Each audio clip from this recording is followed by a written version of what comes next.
Jadi ngaji kita beriman ini kalau tanpa logika nggak mungkin, kering, Quran nggak ada nilainya. Cuma anak dengung-dengung aja, enak-enak baca Qurannya, tapi tidak berlogika.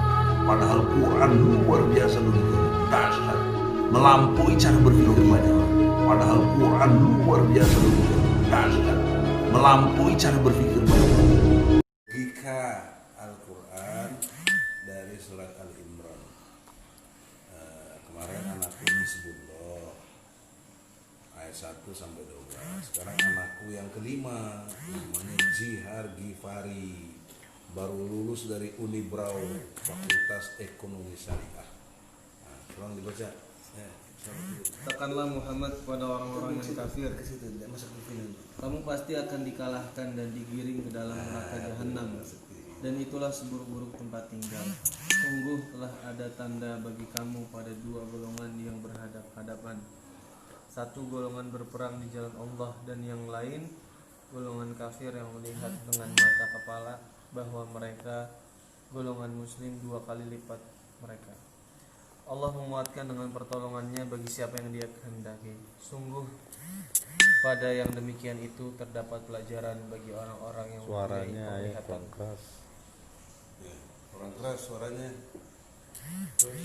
Dijadikan terasa indah dalam pandangan manusia cinta terhadap apa yang diinginkan, berupa perempuan-perempuan, anak-anak, harta benda yang bertumpuk dalam bentuk emas dan perak, kuda pilihan, hewan ternak dan sawah ladang. Itulah kesenangan hidup di dunia, dan di sisi Allah lah tempat kembali yang baik. Katakanlah, maukah aku kabarkan kepadamu apa yang lebih baik dari yang demikian itu? Bagi orang-orang yang bertakwa di sisi Tuhan mereka surga-surga yang mengalir di bawahnya sungai-sungai. Mereka kekal di dalamnya, dan pasangan-pasangan yang suci serta ridha Allah. Dan Allah Maha melihat hamba-hambanya, yaitu orang-orang yang berdoa, ya Tuhan kami benar-benar beriman, maka ampunilah dosa-dosa kami dan lindungilah kami dari azab neraka. Qurannya dibaca, Rabbana innana amanna faghfir lana dzunubana wa qina adzabannar. Lanjutannya, juga orang yang sabar, orang yang benar, orang yang taat, orang yang menginfakkan hartanya, dan orang yang memohon ampunan pada waktu sebelum fajar. Allah menyatakan bahwa tidak ada Tuhan selain Dia. Demikian pula para malaikat dan orang berilmu yang menegakkan keadilan. Tidak ada Tuhan selain Dia yang Maha Perkasa, Maha Bijaksana. Sesungguhnya agama di sisi Allah ialah Islam. Tidaklah berselisih orang-orang yang telah diberi kitab, kecuali setelah mereka memperoleh ilmu, karena kedengkian di antara mereka. Barang siapa ingkar terhadap ayat-ayat Allah, maka sungguh Allah sangat cepat perhitungannya. Kemudian jika mereka membantah engkau Muhammad, katakanlah, aku berserah diri kepada Allah, dan demikian pula orang-orang yang mengikuti. Dan katakanlah kepada orang-orang yang telah diberi kitab dan kepada orang-orang buta huruf, sudahkah kamu masuk Islam? Jika mereka masuk Islam, berarti mereka telah mendapat petunjuk. Tetapi jika mereka berpaling, maka kewajibanmu hanyalah menyampaikan, dan Allah Maha melihat hamba-hambanya. Sesungguhnya orang-orang yang mengingkari ayat-ayat Allah dan membunuh para nabi tanpa hak atau alasan yang benar, dan membunuh orang-orang yang menyuruh manusia berbuat adil, sampaikanlah kepada mereka kabar gembira, yaitu azab yang pedih. Mereka itulah orang-orang yang sia-sia pekerjaannya di dunia dan di akhirat, dan mereka tidak memperoleh penolong. Tidaklah engkau memerhatikan orang-orang yang telah diberi bagian kitab, mereka diajak berpegang pada kitab Allah untuk memutuskan perkara di antara mereka. Kemudian sebagian dari mereka berpaling seraya menolak kebenaran. Hal itu adalah karena mereka berkata, api neraka tidak akan menyentuh kami kecuali beberapa hari saja. Mereka terperdaya dalam agama mereka oleh apa yang mereka ada-adakan. Duduk. Assalamualaikum warahmatullahi wabarakatuh. Alhamdulillahirabbil alamin, arrahmanirrahim, maliki yaumiddin. Asyhadu an la ilaha illallah wa asyhadu anna Muhammadar Rasulullah. Allahumma sholli ala sayyidina Muhammad wa ala alihi sayyidina Muhammad. Qalu ta'ala fil Qur'anil Karim, a'udzu billahi minasyaitonir rajim. Ya ayyuhallazina amanu ittaqullaha haqqa tuqatih wa la tamutunna illa wa antum muslimun. Ayat ini selalu dibaca dalam khotib Jumat dan selalu saya ingatkan karena tujuan kehidupan manusia endingnya adalah bertakwa kepada Allah, nggak ada yang lain-lain. Oleh karena itu bertakwalah kepada Allah dan jangan mati melainkan dalam keadaan takwa. Maka untuk itu dalam kesempatan ini logika Al-Quran Ali Imran yang bagian kedua kemasannya sangat jelas. Tadi anakku Jihar Gipari telah membacakannya. Yang poin-poin pentingnya adalah satu, banyak orang yang masih mengingkari ayat-ayat Allah, bahkan membunuh para nabi pada waktu itu atau memerangi nabi pada waktu itu. Ya, nabi-nabi sebelum Nabi Muhammad kan banyak gitu. Paling tidak yang tercatat ada 25 nabi. Nah, oleh karena itu di dalam proses kehidupan hari ini harus disadari dengan penuh bahwa nabi saja diingkari ayat-ayat yang dibawanya itu. Logikanya mengingkari Allah, menentang Allah. Kok mau doi cek sunamah kita ayeuna yang masih beleguk begini, banyak kekurangannya, banyak hal-hal yang masih kurang amal solehnya, mungkin juga masih musyrik yang terselubung yang kita nggak tahu. Jadi apa persiapan mentalnya yang perlu kita, atau persiapan kearifan kita dalam menghadapi ini, yaitu kesiapan logika berpikir yang objektif, sistematis, toleran, jujur, benar, dan adil. Inilah mekanisme berpikir. Oleh karena itu dalam kesempatan ini objektivitasnya apa? Objektivitasnya adalah Allah yang menciptakan segala sesuatu ini, nabi yang diutus oleh Allah resmi, ya, diangkat, dilindungi, didoakan, itu pun diingkari gitu. Itu pun ditolak, itu pun nggak dianggap, bahkan diperangi atau dibunuh, bahasanya situ dengan sangat jelas. Yang nabi-nabi misalnya, contoh ya, Nabi Yunus misalnya, sepengetahuan saya Nabi Yunus tidak menentang Allah, maksud saya tidak mengingkari ajaran Allah. Umatnya mengingkari, karena saking umatnya mengingkari itu, maksud saya begitu, Nabi Yunus kesel, kurang lebih begitu, dia tinggalin dakwah itu.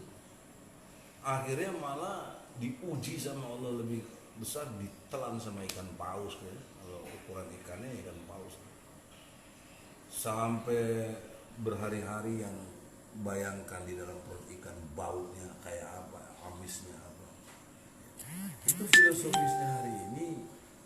Kita pendakwah ini, atau saya tidak bermaksud sebagai dai-dai ya, enggak, saya tetap fungsi, saya advokat, saya pengacara yang punya integritas, kapasitas, ya, dan otoritasnya sebagai advokat. Itu kalau menyampaikan ayat-ayat Allah ditolak, diperangi, itu amat sangat wajar, mengingat peristiwa nabi-nabi, karena di situ dijelaskan begitu. Maka kearifan yang pertama itu menerima kesiapan dari audiensi atau umat atau rakyat yang masih beleguk, ya, bahkan sombong, menentang, padahal dia nggak apa-apa. Yang kedua, logikanya Al-Quran di situ, coba dibaca lagi anakku surat Al-Imran yang tadi, ayatnya 16, kalau tidak salah, sebagai satu tameng dan keyakinan yang penuh, ya. Coba dibacakan. Ali Imran ayat 16, yaitu orang-orang yang berdoa, ya Tuhan kami, kami benar-benar beriman, maka ampunilah dosa-dosa kami dan lindungilah kami dari azab neraka. Rabbana atina Rabbana innana Rabbana innana amanna faghfir faghfir lana lana dzunubana junubana wa qina azabana. Jadi ya Allah, kami ini udah benar-benar beriman, janganlah kami ini dimasukin neraka. Itulah. Jadi mentalitas kita siap menerima ingkarnya para pendengar atau yang nggak mau dengar, dan kita jangan lari dari dakwah, karena nanti kayak Nabi Yunus, entah ditelannya oleh apa. Kalau ikan paus sekarang apa? Ditelan oleh kebudayaan, ditelan oleh satu situasi kegelapan, ya, hal-hal yang sifatnya penderitaan. Itu pesan moralnya harus maju terus berdakwah di jalan Allah, yang konteksnya hari ini kita gagasannya kembalilah ke masjid. Saya senang sekali dengar di Riau katanya mulai hari ini sudah dicabut semua larangan untuk ke masjid, semua boleh ke masjid. Jadi logika berikutnya, saya amat sangat bersyukur karena sejak awal munculnya corona kemudian menakut-nakuti rakyat supaya tidak ke masjid, saya yakin dengan surat Al-Baqarah ayat 125, ya, bahwa masjid itu tempat berkumpul dan aman. Saya terus kampanyekan tentunya bersama komunitas PPMI, HMI, yang dimana saya pernah memimpin kelompok ini, ya, atau kumpulan ini, sehingga mobilitas gerakan dakwah juga semakin hari semakin baik. Saya tidak tahu di Bogor bagaimana, tapi yang pasti di seputar lingkungan rumah saya tidak pernah ditutup masjid, tidak ada pelarangan sholat Jumat, ya, dan semuanya kemarin Idul Fitri juga di masjid. Ya. Saya bersyukur tidak mengalami begitu karena kita melawan, ya, himbauan-himbauan yang tidak pada tempatnya itu karena bertentangan. Jadi dakwah kita sekarang kita mulai dari masjid. Nah, setelah kalau masjid sudah terbuka, masjid sudah bisa lagi, jangan juga menurut hitungan saya aktivitasnya itu tidak bergengsi di dalam konteks kaitannya dengan ittaqullah. Ya. Bergengsi yang saya maksud rutinitas, apakah yasinan, apakah pengajian umum, ya, itu bagus. Tapi tolong ada spesial. Yang tawaran gagasan saya adalah program ASI. ASI itu ada di surat Fatir. Surat Fatir, saudara anakku, baca surat Fatir, surat ke-35 ayat 29, yang menerangkan dengan amat jelas bahwa inilah perilaku yang dimaksud dengan tijarah lam tabur, tidak ada kerugian, ya, dalam urusan ini. Nah, coba baca Quran surat Fatir ayat 29. Sesungguhnya orang-orang yang selalu membaca kitab Allah Al-Quran dan melaksanakan salat dan menginfakkan sebagian rezeki yang kami anugerahkan kepadanya dengan diam-diam dan terang-terangan, mereka itu mengharapkan perdagangan yang tidak akan rugi. Jadi kehidupan kita, kalau kita mau ingat, waktu kita baru lahir, yang menghidupin kita itu namanya ASI, air susu ibu. Suplai makanan kita, minuman kita nggak ada lain kecuali ASI. Itu yang normal, kecuali yang nggak normal, air susu ibunya. Jadi tapi artinya apa? Maksud saya pesan moralnya ini, agama apapun, mau Hindu, mau Buddha, mau Kristen, mau Islam, mau nggak beragama sekalipun, Ya, kalau dia tinggal di negeri-negeri komunis, maka waktu kecil pasti minum ASI.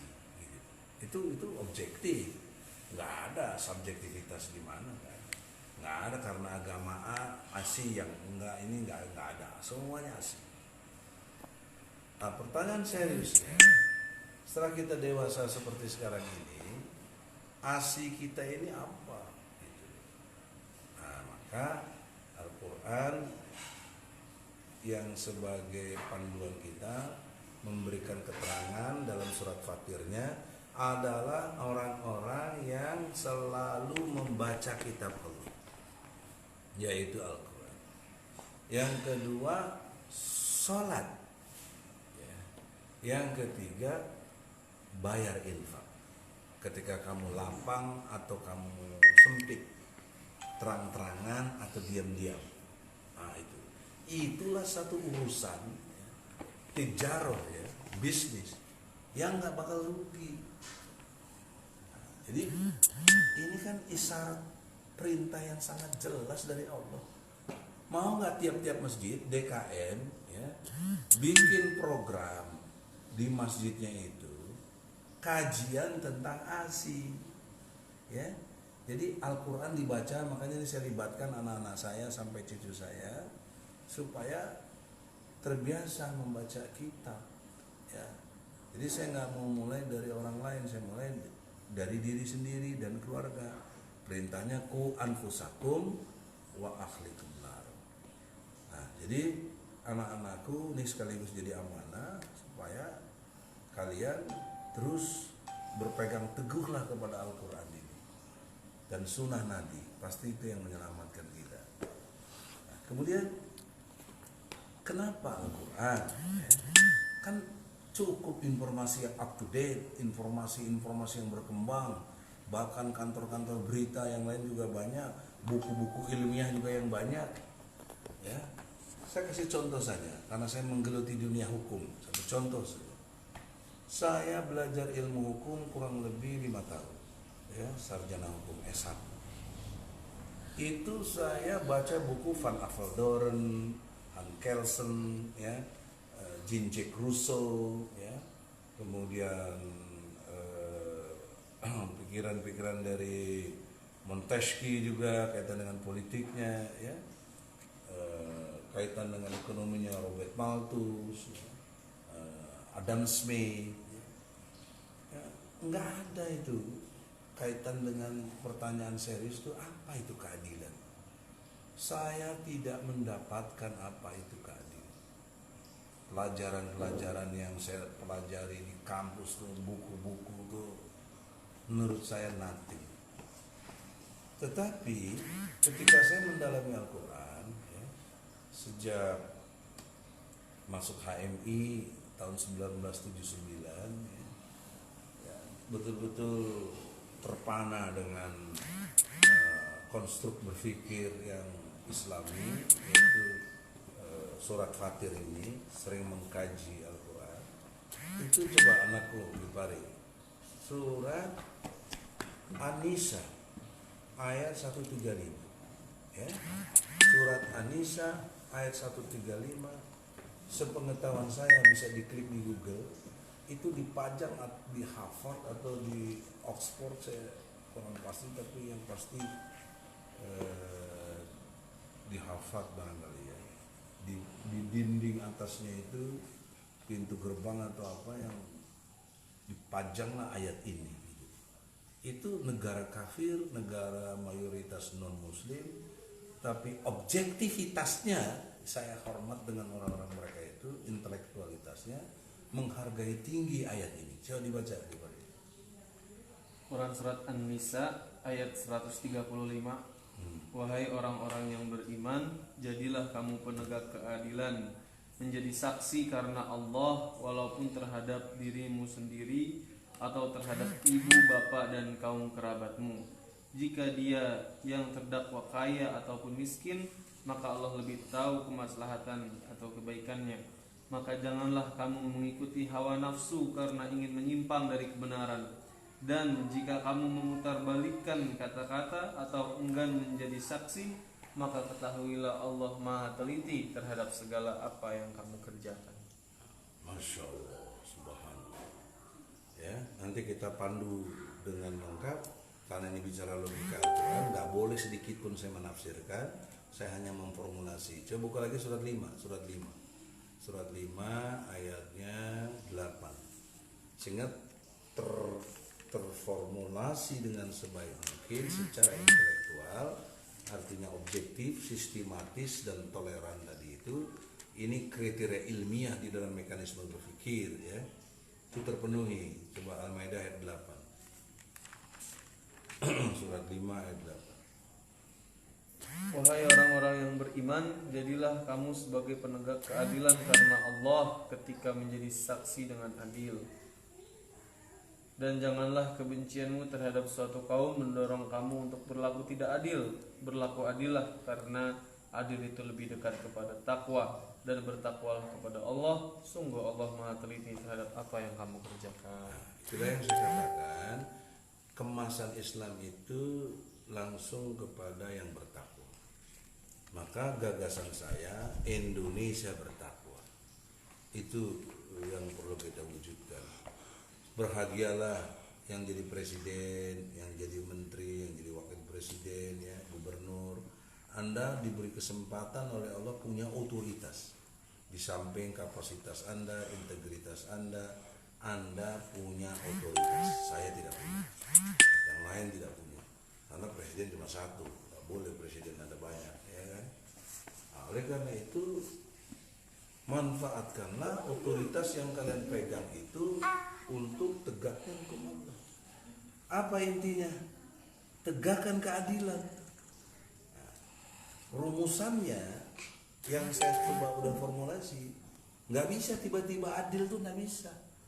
Mesti background sebelumnya kita mesti benar tindakan kita. Dengan benernya tindakan kita, bisalah berharap keadilan. Tetapi benar saja sejak awal tidak bisa. Awal dari kebenaran itu adalah kejujuran. Kejujuran. Makanya rumusan saya jujur dulu, baru benar, baru adil. Gitu deh. Oleh karena itu, dalam perspektif logika Al-Quran, kejujuran itu sejak awal Allah sudah ajarkan tadi. Jangankan orang lain, dirimu sendiri. Coba di Quran tadi An-Nisa, dirimu sendiri. Jangan karena kamu ingin menyimpang katanya dari hawa nafsu mendorong kamu berlaku tidak adil. Jangan. Juga jangan karena ibu bapakmu. Juga jangan karena kaya dan miskin. Juga jangan karena status sosial lainnya. Jangan. Jadi Islam merumuskan keadilan dengan sangat cermat, ya, karena Allah yang membuat manusia, jadi dia tahu bagaimana mentreatment manusia. Nah, oleh karena itu kejujuran itu tidak bisa dibuat-buat. Dia kaitannya dengan iman. Karena perintah ini kepada ya ayyuhallazina amanu. Jadi logika berikutnya, tidak mungkin orang bisa jujur kalau dia tidak beriman. Tidak mungkin. Ya, penipu. Ya. Makanya kalau orang beriman ada yang tidak jujur, menjadi munafik, ya, itu bukan beriman namanya. Karena munafik itu adalah menampilkan keimanan, menyembunyikan kekafirannya. Artinya sesungguhnya dia kafir, tapi yang ditampilkan seolah-olah orang beriman. Nah, itulah orang munafik itu. Maka Allah tidak mau orang begitu. Sejak awal menurut surat An-Nisa 135 ini, ya, kemudian dikaitkan dengan Al-Maidah ayat 5. Ini kan logikanya klop sekali. Yaitu klopnya adalah jangan kebencianmu pada satu kaum membuat kamu berlaku tidak adil. Ini kita sudah melihat fakta di lapangan. Rasialis sudah sangat terjadi. Misalnya Cina, banyak dianggap nggak benar Cina. Nggak boleh Islam itu, nggak boleh. Nggak boleh rasialis kita. Sebencinya kita dengan siapapun. Artinya gini, benci boleh, Tapi yang tidak boleh adalah berlaku tidak adil. Nah, gitu. Itu objektivitasnya Islam. Kita benci dengan Cina misalnya, tapi nggak boleh kita berlaku tidak adil kepadanya, kecuali benar-benar nyata dia sendiri yang berlaku tidak adil dengan kita. Boleh kita kisos gitu. Itu konstruk berpikir Islam. Pertanyaan serius saya, di mana ditemui di buku-buku yang bisa bicara seperti ini? Sangat gamblang, jelas, terukur gitu loh. Jujur, benar, adil ya. Kecuali di Quran. Tadi sudah katakan buku ini sudah baca, sosiologi hukum juga apa semua sudah baca. Bahkan saya ngajar di PT IKI, Perguruan Tinggi Ilmu Al-Quran. Saya ngajar pengantar ilmu hukum, ngerti. Saya mengajar tentang pengadilan agama Islam ya. Jadi saya mengerti sosiologi Islam. Jadi bagaimana dikaitkan dengan logika Al-Quran ini, nggak ada yang bisa ngalahkan. Itulah makanya Allah memesan kepada kita, memerintahkan bacalah kitab setiap hari. Karena saya beraktivitas di dunia hukum, itu saya temukan karena kecenderungan saya di situ ilmunya. Anakku yang ekonomi, halo, apa yang kamu temukan? Coba ngomong sedikit. Apa yang kamu temukan dalam baca Al-Quran dalam konteks ekonomi syariah? Ada nggak? Banyak dong. Ya apa antara lain satu aja. Biar ibroh ini penting ini. Jadi kita biar sekolah sekuler, maksudnya di tempat-tempat sekolah umum, tapi kita nggak lepas dari panduan Al-Quran. Sambil nunggu mikir, coba anakku Hizbullah, anakku yang nomor 2 nih, apa yang kamu temukan dan di samping soal keadilan ini dari ayat-ayat Quran yang aplikatif, yang nggak perlu baca buku, kita udah paham gitu. Bukannya kita harus baca buku penting sekali sebagai basis alat banding saja, yang utamanya Al-Quran gitu. Coba udah ketemu belum Kipari dalam konteks ekonomi? Misalnya kenapa muncul kapitalisme, coba kenapa kok orang lebih cenderung kepada kapitalisme? Kenapa nggak ekonomi syariah gitu, nggak terkenal, nggak populer, tempat cari kerja susah gitu. Coba kan bisa terangin nggak? Halo, nggak apa-apa, salah nggak apa-apa, namanya logika Al-Quran. Jadi harus terbimbing ya, tugas ayah lah yang membimbing. Ini maksud saya begini, para bapak yang udah punya anak, ajarin anaknya gitu loh Al-Quran. Apalagi ini kalau dikaitkan dengan akad nikah, seringkali apa maharnya? Al-Quran dan seperangkat alat sholat. Nggak pernah diajarin Al-Quran istrinya. Gimana?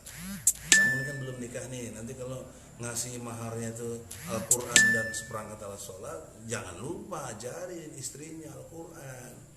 Jangan istrinya nggak diajarin, ya, pemahamannya terutama dimengerti. Nah, itu tugas masing-masing nanti sebagai suami, karena anak saya laki 4 ya, perempuan 1. Jadi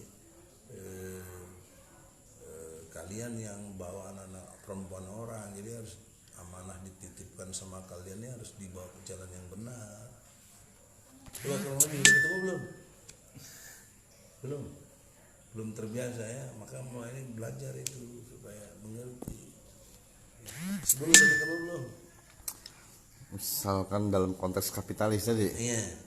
karena kecenderungan manusia itu kan memang mengikuti hawa nafsunya, mencari keuntungan sebesar-besarnya.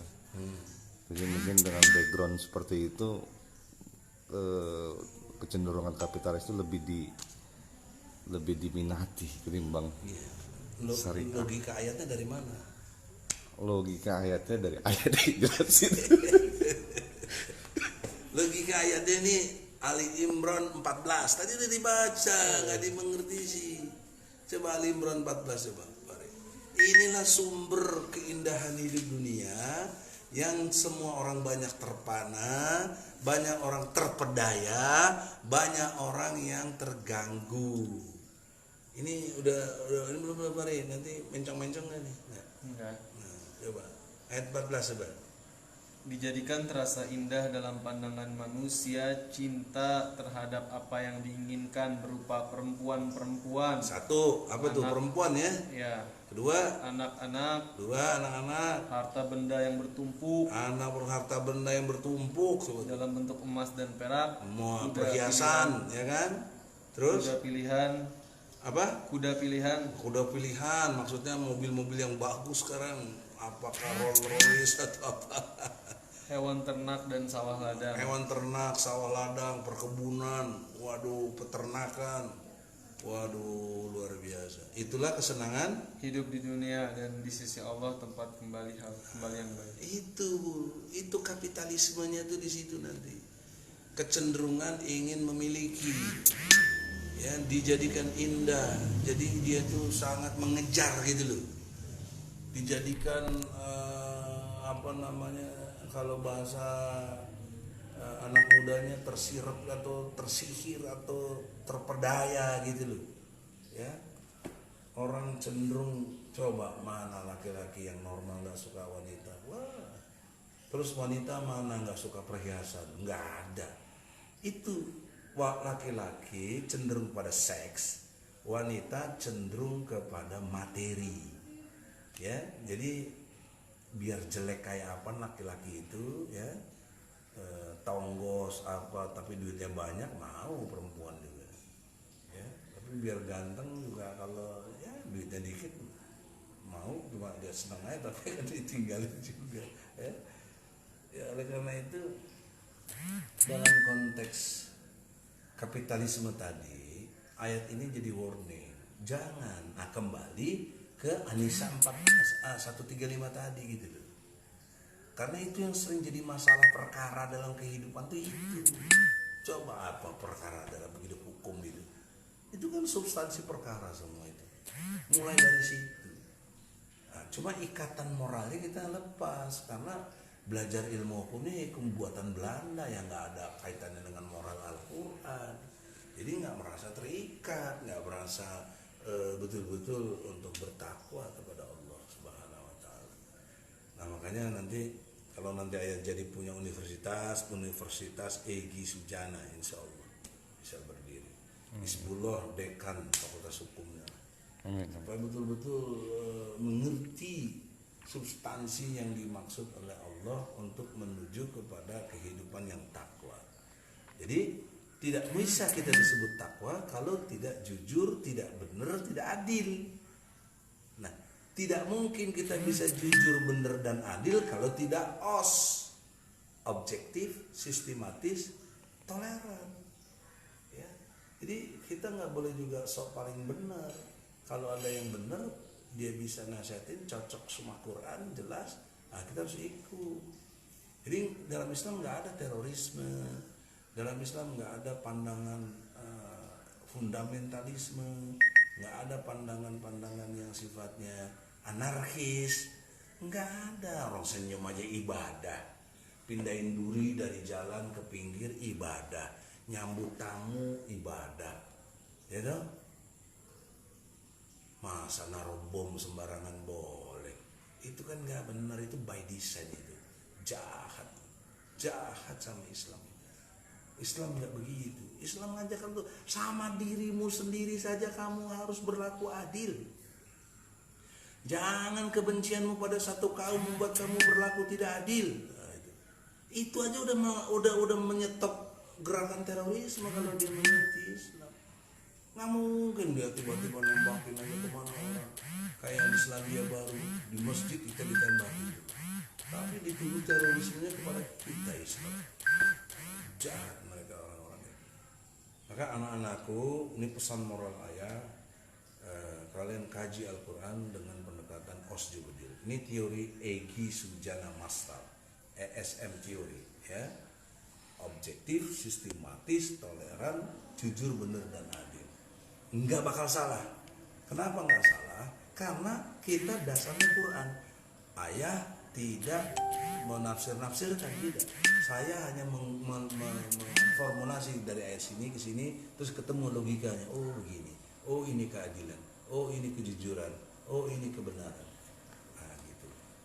Jadi hikmah terdalamnya ya, makanya pada ayat yang belum selesai itu Al-Baqarah 15-nya apa? Bari Al-Baqarah 15-nya. Tadi kan 14 itu yang tentang dunia. Maka jangan terperdaya ke situ. Al-Baqarah Al-Imran. Al-Imran, sorry, Al-Imran 15 tadi kan 14. Ini kan kita mengkajinya sampai 24 gitu. Jadi amat sangat jelas gitu. Katakanlah, maukah aku kabarkan kepadamu apa yang lebih baik dari yang demikian itu? Bagi orang-orang yang bertakwa tersedia di sisi Tuhan mereka surga-surga yang mengalir di bawahnya sungai-sungai. Mereka kekal di dalamnya, dan pasangan-pasangan yang suci serta ridho Allah, dan Allah Maha melihat hamba-hamba. Jadi ending dari kehidupan kita itu pencapaian kepada surga. Nah, tetapi harus diingat, surganya Allah itu hanya didapat karena kamu redo kepada Allah. Rabbitu billahi robba, wabil islami dina, wabil Muhammad Rasulullah sallallahu alaihi wasallam.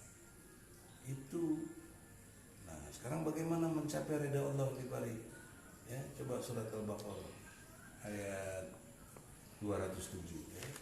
Supaya kita disebut ridha Allah tuh jangan mikir pakai otak sendiri. Lihat dulu keterangan Allah ada enggak gitu. Nah, bagaimana? Al-Baqarah 207. Dan di antara manusia ada orang yang mengorbankan dirinya untuk mencari keridhaan Allah, dan Allah Maha Penyantun kepada hamba-hambanya. Jadi kalau kamu mau mencapai ridha Allah, kamu betul-betul harus berkorban untuk betul-betul mencapai keridhaan Allah. Nah, pengorbanan yang tertinggi sudah dicontohkan oleh Ismail dan Ibrahim. Ya, nggak sulit kita memahami bagaimana berkorban. Ismail apa yang dikorbankan? Nyawanya yang paling disayang saat itu, dia punya apa kecuali nyawanya. Ibrahim apa yang dikorbankan? Anaknya tadi Ismail, karena dia didambakan sekali pengen punya anak laki-laki itu. Udah 13 tahun bertahun apa kawin pertama nggak punya anak, ya kan? Ibrahim sampai dia nikah lagi sama si Zahra untuk yang kedua, ya, baru dikasih anak suruh dipotong. Jadi pengorbanan yang tertinggi kalau kita ambil hari ini pemaknaannya adalah apa yang paling kamu cintai. Ya. Ismail kamu apa? Ibrahim kamu apa? Gitu. Kamu akan temui dalam jalan hidup ini. Di dalam Islam logikanya itu di breakdown jadi 8, ya, yang harus siap dikorbankan. Di mana kita tahu? Surat 9, ya, ayat 24. Itu pengorbanan yang tertinggi dari kita, yang kalau mau mencapai ridha Allah, kalau mau mencapai Allah suka sama kita insya Allah di surganya gitu loh. Apa 924 itu? Katakanlah, jika bapak-bapakmu, anak-anakmu, saudara-saudaramu, istri-istrimu, keluargamu, harta kekayaan yang kamu usahakan, perdagangan yang kamu khawatirkan kerugiannya, dan rumah-rumah tempat tinggal yang kamu sukai lebih kamu cintai daripada Allah dan Rasulnya, serta berjihad di jalannya, maka tunggulah sampai Allah memberikan keputusannya, dan Allah tidak memberi petunjuk kepada orang-orang fasik. Ayat 23-nya, ayat 23. Wahai orang-orang yang beriman, janganlah kamu jadikan bapak-bapakmu dan saudaramu sebagai pelindung jika mereka lebih menyukai kekafiran daripada keimanan. Barang siapa di antara kamu yang menjadikan mereka pelindung, maka mereka itulah orang-orang yang zalim.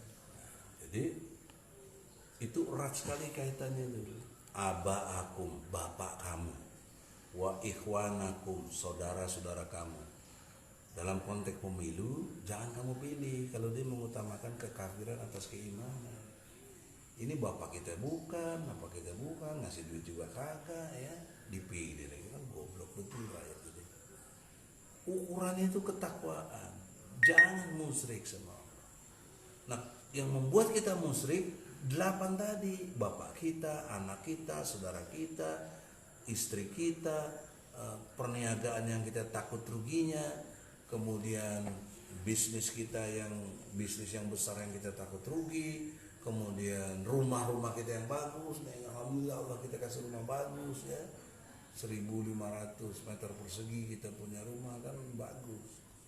Ininya untuk ukuran Indonesia mah udah lumayan lah.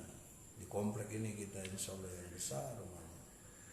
Nah, tapi harus siap ditinggalkan ketika Allah memanggil jihad fisabilillah, tinggalkan. Kalian yang jenderal tinggalkan pangkatnya itu kalau benar. Jangan baru belum juga jenderal, baru kapten aja udah ketahuan tinggalan pangkat. Apalagi jenderal gitu ya. Tidak berada, astagfirullah. Nah itulah tingkat pengorbanan yang top. Tidak bermaksud provokasi, tapi ini ilmu tauhid.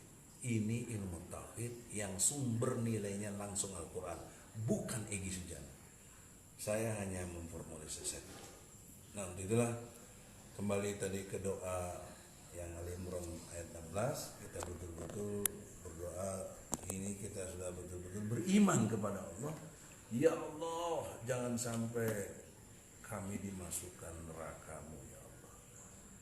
Nah itulah. Tapi sekali lagi pasti banyak yang mengingkari, biarpun udah cerdas kayak begini, ngerti begini, dalilnya jelas, masih ada yang nentang pasti. Ya, itu 8 orang tadi itu, 8 ayat asnaf atau 8 item itu, ya, yang menjadi masalah. Kalau dalam konfigurasi besarnya, dalam konteks berbangsa dan bernegara, kita menghadapi 3 hal besar. 1 feodalisme, 2 oligarki, 3 transaksional dalam segala hal. Ya, ini sebelum di pengadilan kalau nggak sogok menyogok gimana? Susah. Ya, nggak bisa.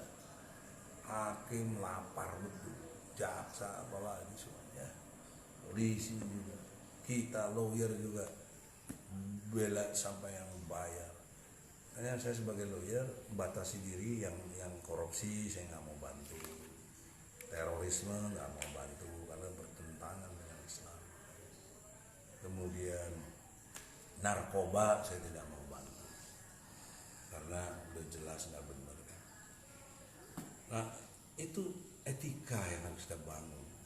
Otoritas yang ada sama kita pegang ya benar. Ya. Jadi dengan demikian ini amanah buat anakku yang menerusin pekerjaan ayah sebagai lawyer. Kifari nanti jadi pengusaha, insya Allah ekonominya Islam. Betul-betul anak ayah ini dan nanti keturunannya kader-kader yang ada di PPMI, yang ada di HMI, dan siapapun yang berkenan nanti Universitas Egy Sujana yang saya harapkan bisa berdiri, lagi tunggu uangnya nih, insya Allah. Allah redo, nggak ada yang Allah nggak redo bisa dihalangi. Tidak ada yang mustahil bagi Allah. Mustahil bagi saya, tapi tidak ada yang mustahil bagi Allah. Tidak ada yang tidak mungkin bagi Allah. Kun fayakun. Innama amruhu ija aroda say'an an kulalahu kun fayakun. Semoga ada manfaatnya sampai akhir. Nanti kita ketemu lagi logika Ali Imran yang ketiga. Semoga Allah ridho dengan kajian-kajian kita yang sederhana ini dan alami mengalir begitu saja. Assalamualaikum warahmatullahi wabarakatuh.